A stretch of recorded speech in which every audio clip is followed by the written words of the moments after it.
Вы знаете, что работает группа по экономическим вопросам. You know that there is a working group on economic issues. On our side, it is headed by my colleague Russian presidential aide Kirill Dmitriev. Indeed, issues of trade and economic interaction, possible and proposed trade and economic interaction, are on the agenda and are being discussed. We hope these discussions will continue. At this moment, the de facto situation is such that practically until we settle the Ukrainian conflict, it is hardly possible to talk about anything concrete, and for now, it remains limited to discussions.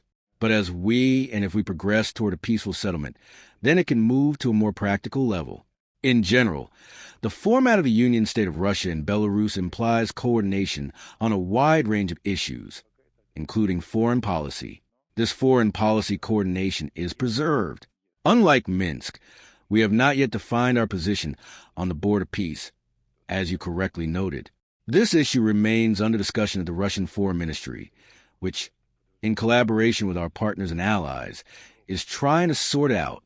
In this case, we hardly need Minsk to represent our interests there, because if it is indeed about Gaza and the Palestinian settlement, the Israeli-Palestinian settlement, it is perhaps important to remember that so far, Russia remains the only country in the world that has decided to allocate $1 billion in assistance to Palestine. It is very important not to forget this. Yesterday, the Ukrainian Foreign Ministry reported that the transit of oil through the Druzhba pipeline to Hungary and Slovakia was stopped because the section passing through the territory of Ukraine was damaged as a result of strikes from Russia. Could you comment on whether the transit has indeed been stopped, and have Hungary and Slovakia addressed the issue of restoring oil exports? Thank you. No, I can't say anything about that. It is necessary to contact our Ministry of Energy or the company ensuring the pumping. We do not have precise information here. As for the next round of negotiations, today there is new information from Politico that the next round on Ukraine may take place next week in Miami or Abu Dhabi. Do you have any details, Yi? There is an agreement that it will indeed take place next week. We will inform you about the location and the exact dates. But indeed, it will be next week. Today Bloomberg wrote about some new peaceful plan, and there were some proposals from Moscow described. The document allegedly suggests, among other things, the creation of joint ventures for LNG production, including in the Arctic.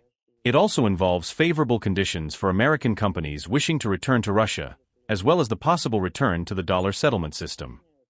This is a fairly obvious thing, as stated in this Bloomberg article. Naturally, we propose cooperation. Of course, potentially both countries' companies are interested in this cooperation. Here you have joint ventures. Naturally, there are American companies that want to return to the Russian market. As for the dollar, no one, in fact, refused to use the dollar.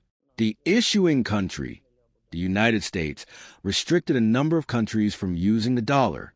That's why these countries naturally use alternative forms of payments.